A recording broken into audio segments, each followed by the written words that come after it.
check. Pins, check. Booties, check. Ano guys, ready na kayo? Okay na. Ayos na? Tapos na. Teka, asan si Ray? Ray? Sir! Kasama yung wallet ko. Sas! Nahanap ko rito eh. Huwag ka na mag-ab workout dyan, bro. Kailangan na tayo umalis. Alaga, tulungan na nga kita dyan. Oh, sige. Sige, tanggal. Paano ko ba ito ginawa? Wow, medyo pumuputok-putok na yun, ha? Ayos ah. Kaya napagod ka na. Ganda ng gawa niyo dyan. Bakal na yan. Bakal. Ano, alis tayo. Hello, mag-t-shirt ka na siguro, no? Sir, yung ba kasi hinahanap, kaya nandun ako. Yung Yung- wallet ko kasi nawawala. Kaya mo naman yung wallet mo. May pera ka ba dun sa wallet na yon? Ako pa, 5. Ba, nagdala ka ng 5,000? 500 lang sir eh. Sas, mag-t-shirt ka na. Alis na tayo. At huwag ka nang kukuha ng kahit anumang orange dito sa bahay ko, ha? Kailangan pala ito.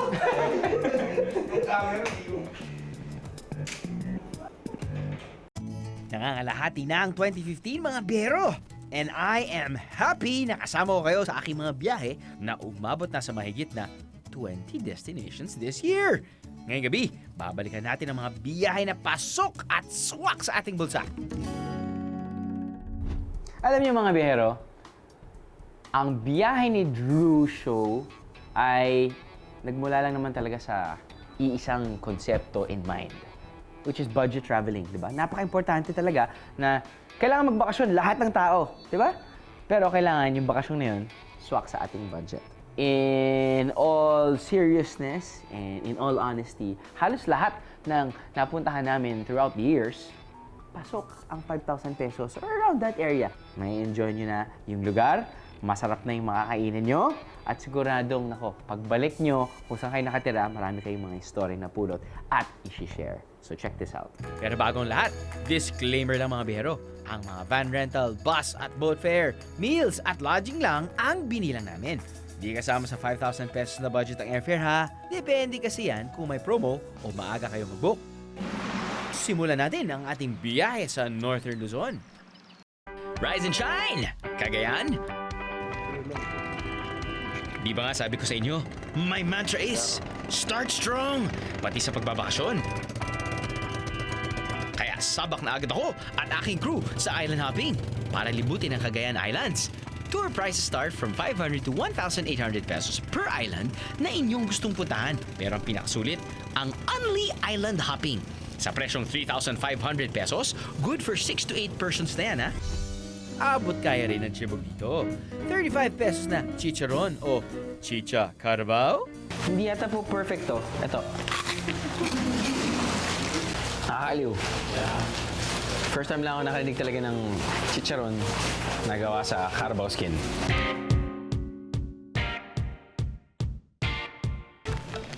Sir, kuha lang ako na isa. Thanks.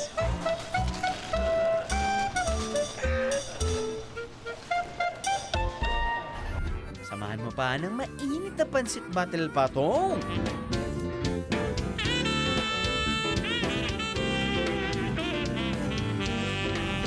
Batil means pati. Dahil may itlog sa ibabaw ng pansit. Which is, yun nga, pinatong yung itlog. At sa soup na yan, meron din itlog. Okay?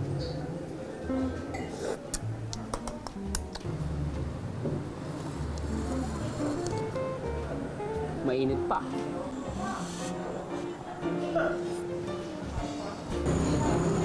Lagyan mo sa pansit. Yun. Ladies and gentlemen, Battle Patong ng Mindanao City. Naimas! Naimas! Pero ang highlight ng bakasyon dito sa Cagayan,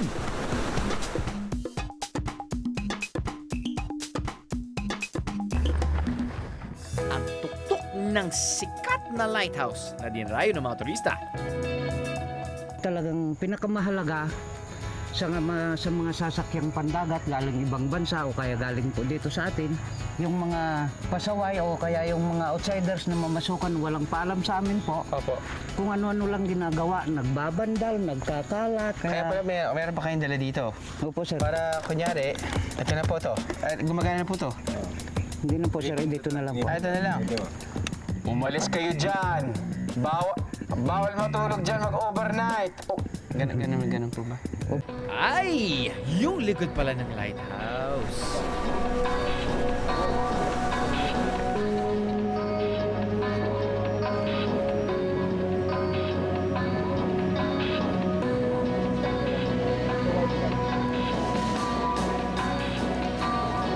Yeros, ang masasabi ko lang, kung nasaan kami ngayon ni Kuya Belo, ang isa sa pinakamagandang 360-degree view na nakita ko sa mga biyahe namin.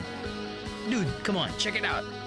No wonder, Cape Engaño is recognized by CNN as one of the top 10 best beaches in the world. Truly breathtaking.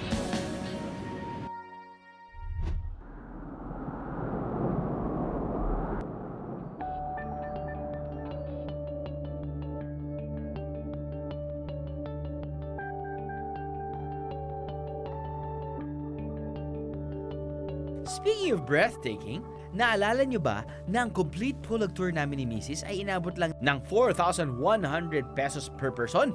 All in na yan, ha?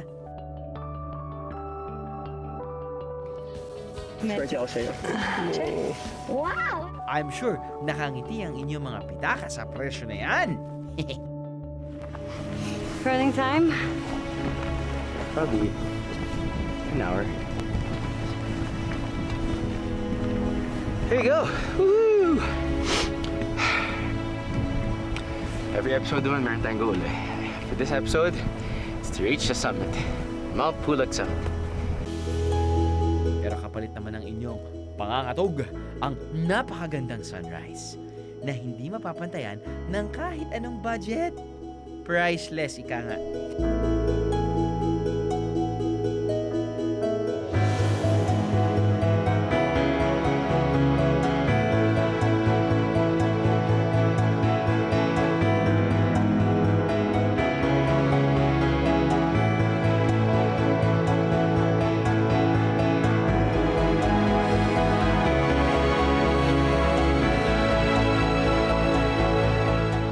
Sa kabilang bundok lang, sa Banawe. One of a kind rin ang immersion kasama ang mga Ifugao.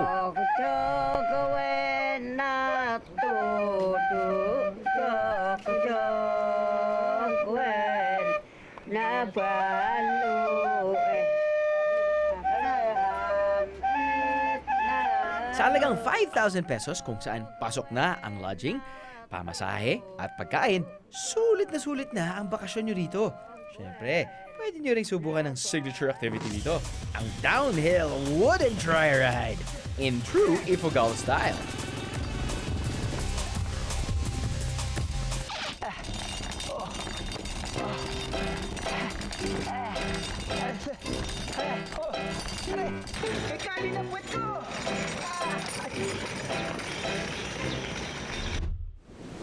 From northern to southern Luzon, tipid trip din ang bakasyon at island hopping natin sa Camarines Norte. Eh yung 560 pesos per person na island hopping sa 7 islands ng Mercedes. Hindi ba sulit? Samahin nyo pa ng murang food trip gaya ng seaweed mango gulaman at ang kakanin na binutong. And don't forget the 3,200 pesos per head na sa 3 days, 2 nights accommodations sa napakagandang isla ng Calaguas.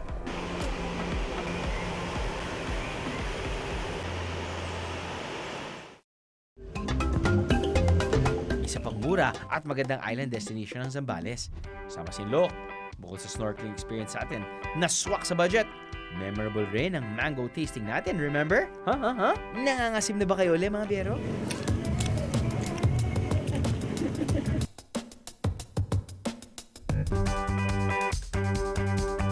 One of the closest beach getaways sa Metro Manila. Scuba diving pa more sa Mabini, Batangas.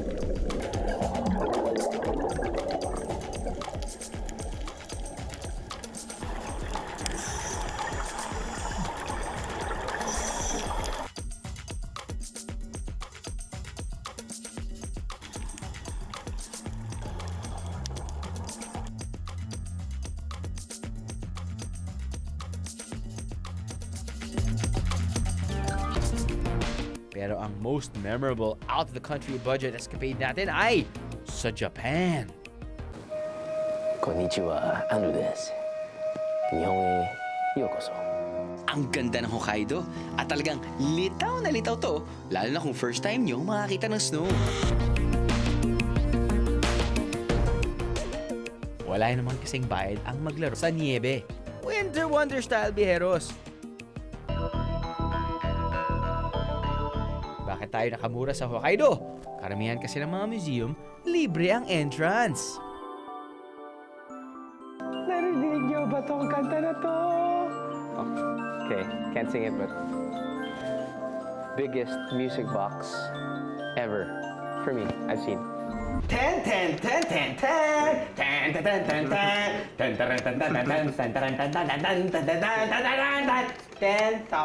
pesos naman ang budget ng bakasyon natin mamaya. 10. Ano? Sama ka sa biyahe ko? Ano? Sama ka sa biyahe ko? Sa halagang 5,000 pesos, na-experience na natin umakyat sa mga iba't ibang klaseng bundok or na-enjoy yung different spots ng Luzon. Sa halagang 10,000 pesos. 10,000 pesos naman! Hindi naman 1 million, pero additional 5,000 pesos. Saan naman tayo pwedeng pumunta? At saan naman natin pwedeng paggastusan ng 10,000 pesos?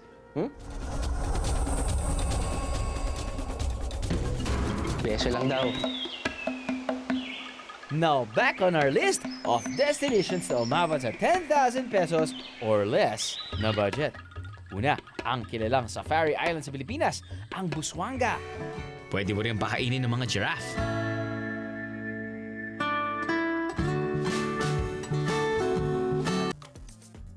Siyempre, kapag tayo bumabiyahe, mas komportable kung maganda ang ating lodging.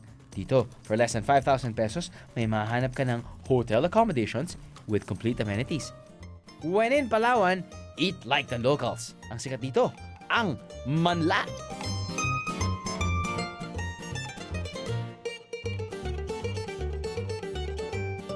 Hindi ba galing ibang planeta to? Wala or na tayo dito. Wala pa akong nakakain. Yun! Nakakuha.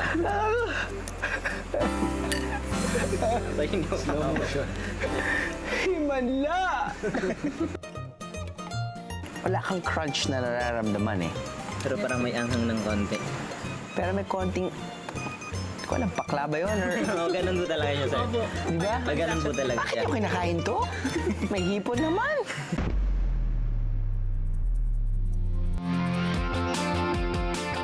Although gagastos tayo sa sasakyan, pagkain, may isang paborito akong activity na libre. Ang magtampisaw sa mga falls katulad dito sa Concepcion. This is becoming my new favorite destination. That's right. Yep, it's a statement right there. It's my newest favorite Philippine destination.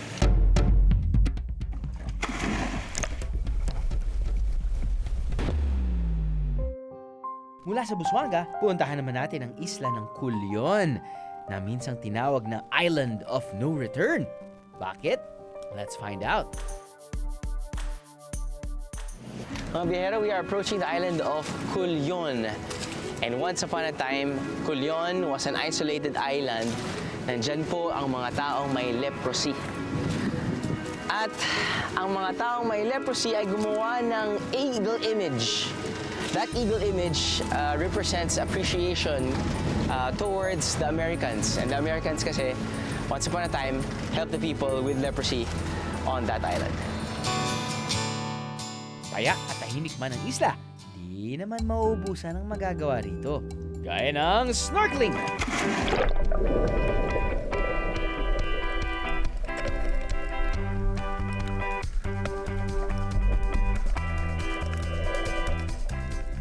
Food, lodging, bangka transfers at activities lang naman ang gagastusin mo ng malaki dito sa Culion. Bukod sa mga yan, abot kaya ng lahat. At syempre, kasama na riyan ang once-in-a-lifetime experience called bonding with the locals. Isa sa pinakatumatak sa akin, ang pag-inom ng kape kasama ang mga tagbanwa. Sa mga ganitong pakikisalamuha ko kasi, alam mo, mas nakikilala ang lugar.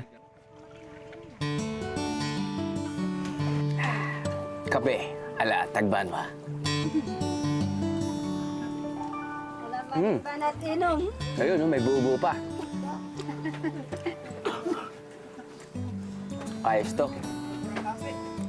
May texture. Sarap pa, Mel. Sarap. Tamis na. At katulad ng sinasabi namin sa inyo kanina, kapag nagluluto sila ng kape dito, ayun, dahil nga ang bango ng amoy ng kape,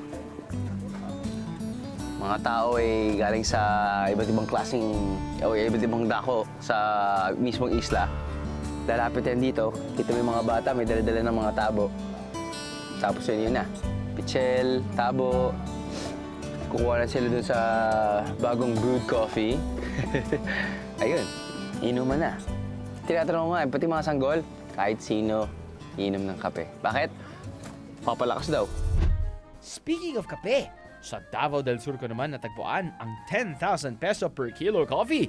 Pero di ko rito inubos ang 10,000 pesos na budget ko, no? Op, 20 pesos na yun. Bakit?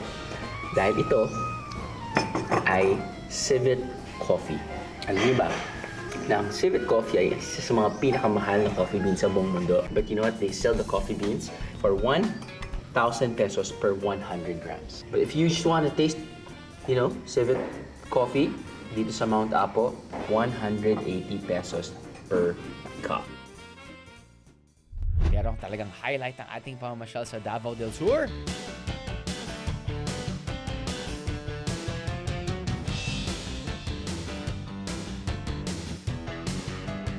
Lalo lang tayo dito sa Baguio.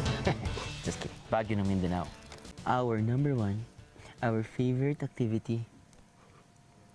Basta't may kable, alam mo na.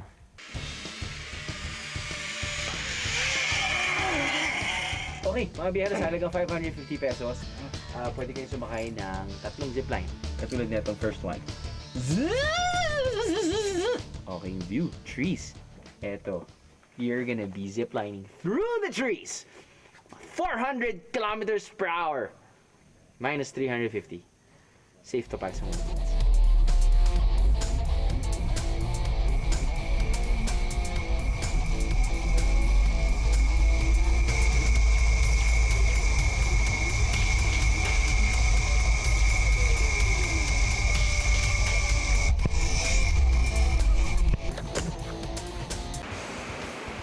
since nandito na rin lang naman tayo at kailangan din natin bumalik sa kabila para mananghalian, edi mag-cable car na tayo.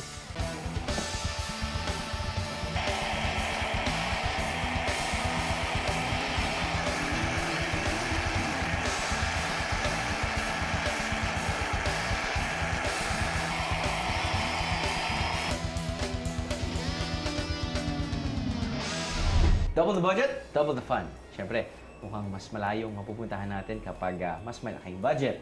So, hindi lang Visayas ang 10,000 pesos na working budget natin. Aba, umabot pa tayo sa rodeo.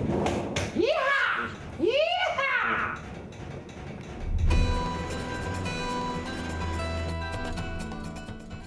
Isang bulubunduking paraiso ang Bukidnon. Maraming rancho ang matatagpuan dito. Kaya may kamahalan ng transportasyon dito dahil may kalayuan ang bawat barangay. Pero di dyan natapos ang Bukidnon experience. Sumabak rin ako sa rodeo! Hindi ba pwedeng kausapin mo na lang yung baka na parang pag-usapan natin to, inuman na lang tayo, patumbahin kita. Hindi.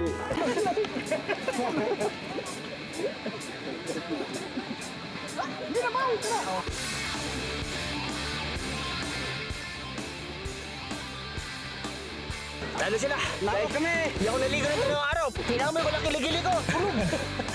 Handa! Talagang fulfilling kahit na medyo makapigili nga ang isang araw ng pagiging cowboy. Ay, nako. 5, 10, 15. Wow, 15,000 na. Additional 5,000. Ooh, saan kaya tayo pwede pumunta sa additional 5,000?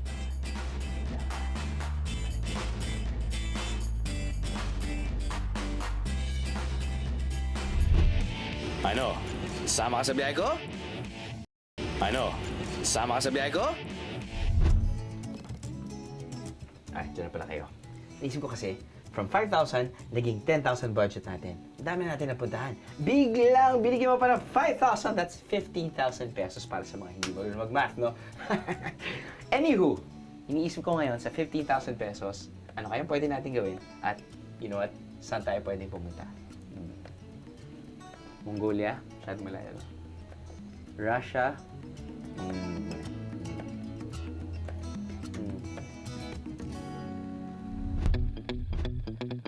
I'm dreaming of a white winter wonderland. Kung gusto nyo talaga ng todo-todong pag-enjoy ng winter sa Hokkaido, pwede naman. Ang problema nga lang, it comes with a price. Get this, halos 2,000 pesos ang gear rental. Pero para sa katulad kong beginner, aabutin ng 10,484 pesos ang pag-hire ng isang snowboarding coach.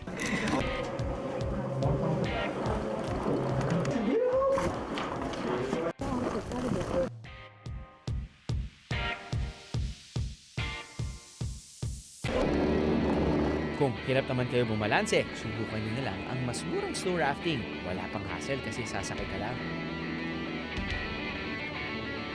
My job is too cool! Kung may konti pa kayong budget, itodo na sa snowmobile ride!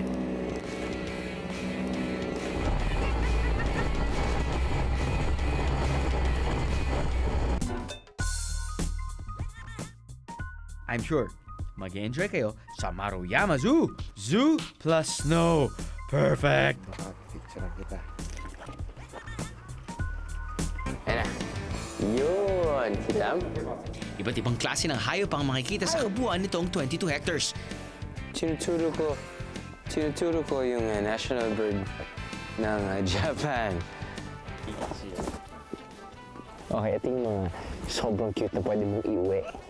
Di ba pupunta ka sa zoo tapos ang titignan mo, oh, ang cute ng bear! Hindi mo sila pwedeng iuwi. Ito pwede pa because of their size. Hindi ko sinasabing legal na pwedeng iuwi. Wala lang, cute lang nila. Parang pag galing ka trabaho, pagpasok mo sa kwarto, hello, come here! Kakalimutin ka na ganun. Pero cute naman sila. Okay. Come here! Come here, Isa! Ang cute! I'm so giddy like kids.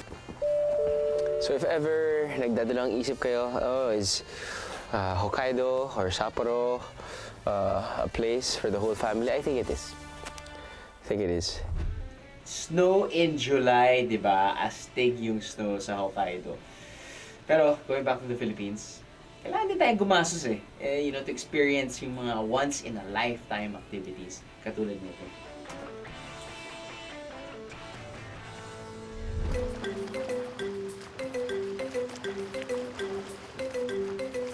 Huwag na tayo lumayo pa dahil sa Cebu, matatagpuan ang isla ng Malapascua na isang diver's paradise.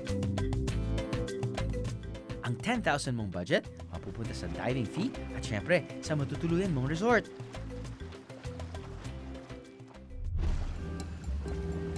Kung first time niyong magdadive, the best daw matuto dito sa Malapascua. Kaya halos lahat ng turistang bumibisita rito, mga divers o nag-aaral mag-scuba dive.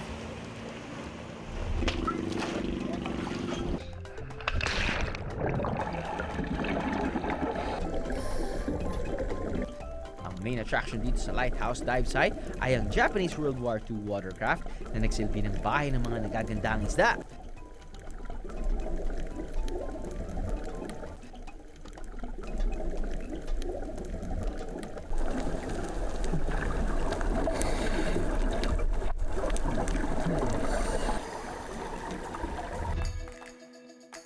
Para sa di kaya mag-dive, why not try island hopping sa Kalangaman Island? Cebu is such a rich province, really. Kala ko na-feature na namin talaga ang Cebu, but each and every year, parang meron kaming na-explore na something new. Well, personally, something new. And I'm sure it's been there the whole time, di ba?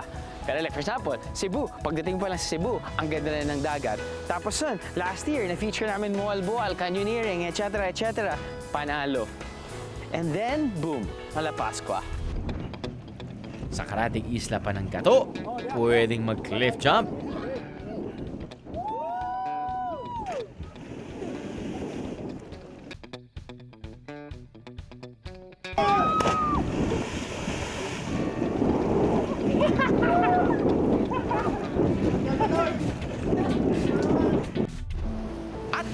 ang ipinagmamalaking marine life ng Malapascua? Well, mga pating lang naman. That's right, mga pating. Thresher sharks, white-tip sharks at iba pang uri ng mga pating na makikita mo the whole year round.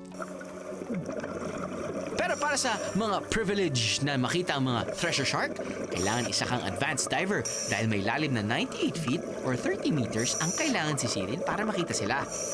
Papunta pa lang sa drop-off point ang biyahe crew at ginulat na sila ng isang thresher shark. Swerte niyo naman, guys.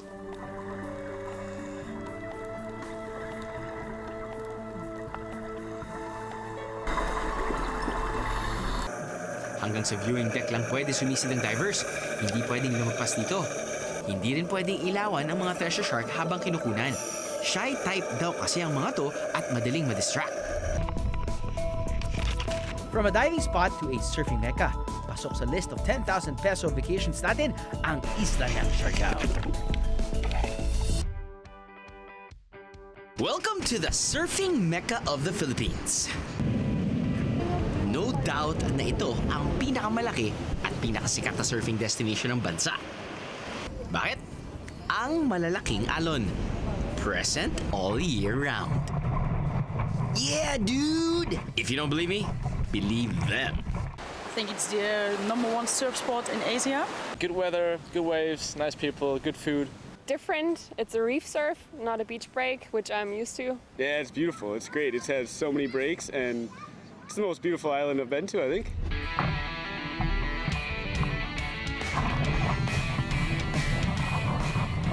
₱500 for an hour surfing.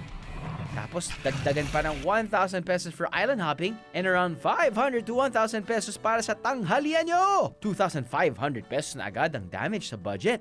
Pero guys, sulit naman sa ganda ng view at sarap ng seafoods, di ba? Pero don't you worry, ang 10,000 pesos nyo may sobra pa. Dito tayo sa isla, limited yung ating panluto, pero hindi limited ang ating variety ng pagkain.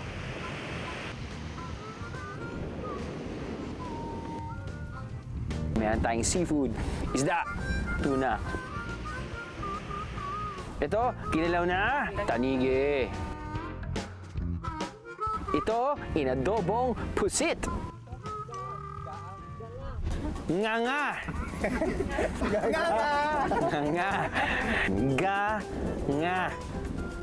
Ito yung nilalagay mo sa ears mo.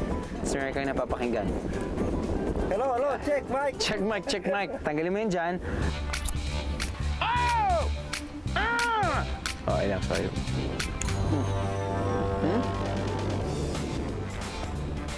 Okay to. Wow! Wow! Mag-share na kami dito. Oh. Can't get any fresher than this. Kaya na tayo lahat. Kawawa naman kayo, bro. Nakikita nyo ba yung rock formation na yan? Yan ang dinadayo dito ng mga turista. Formed by Mother Nature herself. Isa pang must-try ang cliff diving sa Magpupungko Natural Pool. Okay, tama ng daldal. Sa linaw ng tubig, di dapat palampasin na ang pagsisid sa ilalim ng rock formation na to.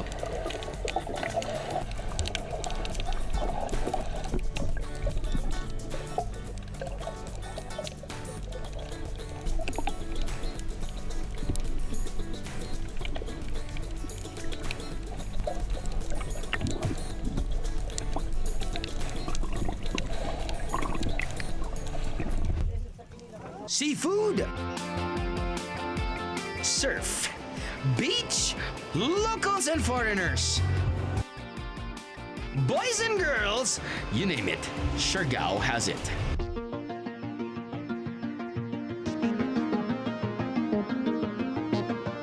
From surfing the waves of Siargao, punta naman tayo kung saan mas malakas ang alon, dito sa isla ng Biri sa Northern Samar.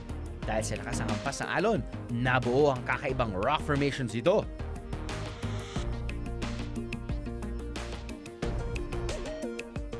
Holy smokes, Batman! Holy gigantic waves, Batman! Kita mo, medyo hindi pa ganun tayo kalapit. kaunti kalayuan pa, pero nakikita mo yung kung gaano kalakas yung alon, no? Kita mo? Yan! Langoy tayo, guys. Alam niyo na, ang susunod nito, mga wide shot, mga beauty shots, na papakita namin sa inyo. Ako nakaupo doon, tapos may side shot dito, tapos kung minsan may 360 pa yan gamit ang di ba? Okay, I guess na. Daddy, pwede mo ako i-carry doon? Doon, no?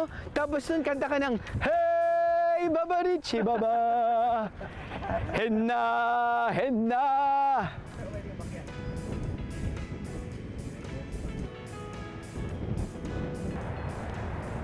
Medyo maganda dito, ah.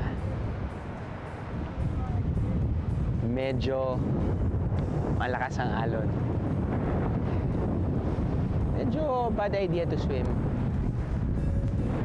Dala pa naman ako ng goggles. Sa ibang parte naman ng isla, maaari kayong mag-snorkel at maubos ang inyong budget dito dahil sa sarap ng seafood.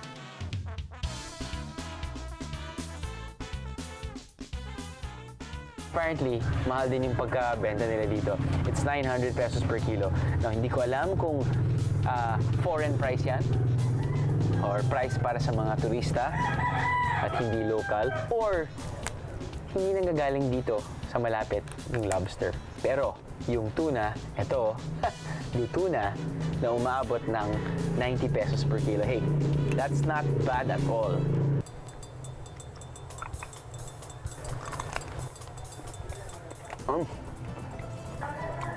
Ayos lahat naman. Pare-pareho yung lasa ng lobster, pero it's really how you cook it. Sometimes they put soft drinks. Sometimes pinapakuluan lang talaga nila or sini-steam lang nila. Sometimes stir fry nila. Yung garlic. Luya. Good. Not bad at all. Any type of seafood, it has to be fresh. And so far, what I've been eating, it's fresh. Whoops! Huwag niyo ililipat. Babalik tayo mamaya. Pero wala nang budget. Okay? Diyan lang kayo. Alam kong kailangan nyo rin mag-CR. Ako din napapa-CR. Diyan lang. Ano? Sama ka sa biyahe ko? Ano? Sama ka sa biyahe ko? Ito na yun eh. Ito na yun. Sky is the limit. Ito na yung hindi na tayo magbibilang. Hindi na tayo kailangan mag-convert. No. Ito yung parang isang dream vacation. Ito yung mga hindi mo na gustong gumising pa. No.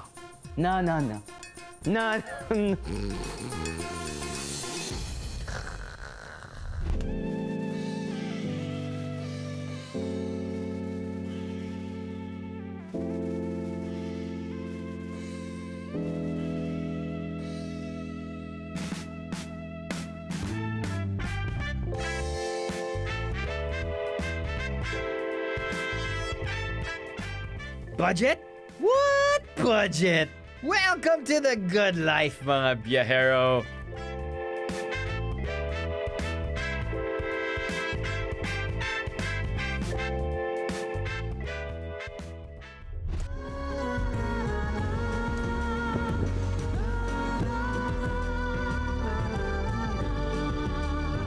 At sobrang swerte namin at napaunlakan kami ng makapagbakasyon sa ganitong kagandang private island. Mga biyahero, I'd like you to meet Maya Maya. Ay, hindi si Captain.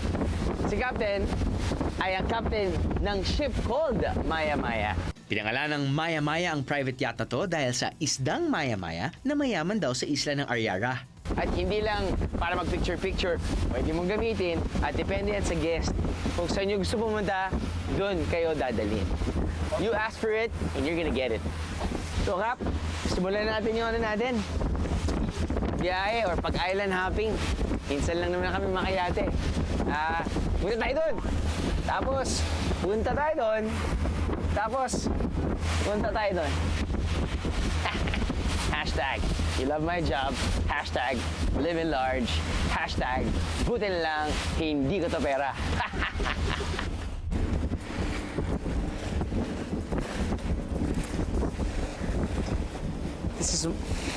This might be my favorite spot on the yacht. It's outside, Kita mo yung dagat, ramdam mo yung hangin.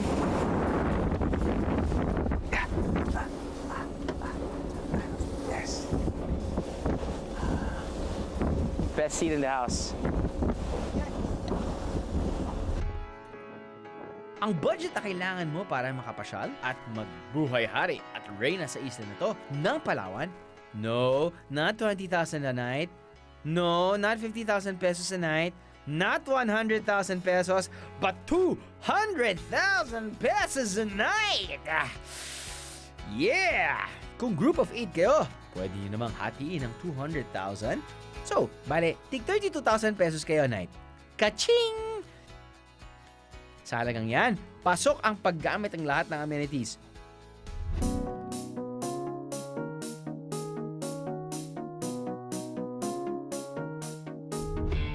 All the water activities.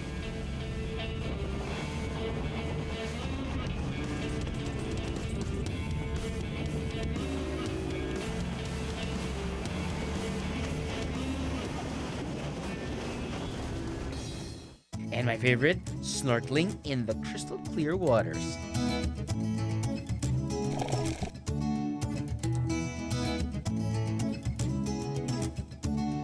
Nakita pa ako ng stingray. What?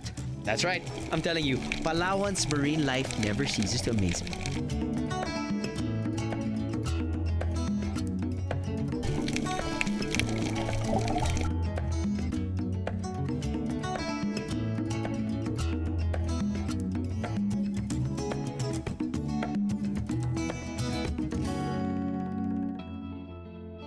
Siyempre, nariyan ang best romantic bonfire dinner by the beach.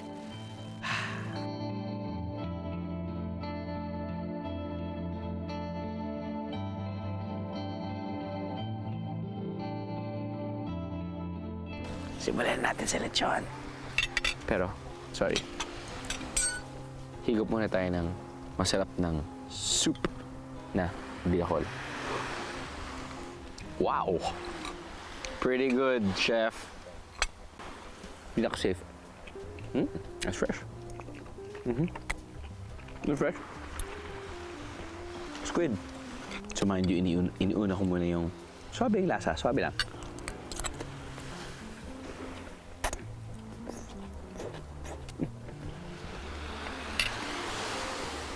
It's funny, I'm sure the chefs have so much pressure cooking their food because you have to get what you pay for. I mean, the large amount of money that you're gonna be investing in this like super duper posh place. Everything you should eat should be delicious. And so far, it's pretty good.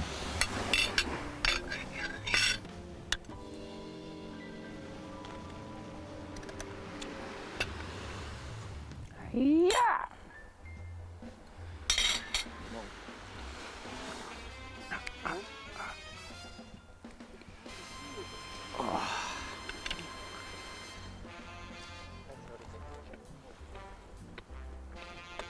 Sweet like candy. So far, so great. That's how we roll. That is how we roll because hashtag you love my job. Oh! So isipin nyo, 15,000 pesos, pwedeng maging 50,000 pesos na ang budget or 100,000 pesos na ang budget and we will take you to the US of A or Europe or wherever. Kahit saan, Greece, Turkey, hey, why not? So, repeat after me. Work, save, travel, repeat. Yeah, that's how we roll. Work, save, travel, repeat. Work, save, travel, repeat. Repeat lang na repeat. Repeat lang na repeat. Hoy, excuse me. Naligpit mo na ba yung kalat mo dyan? At saka magwawalis ka pa. Ito. Bilis. Pahiga-higa ka pa dyan eh. Cut. Ay, may mga... Tara na nga. Ay, naligpit mo na.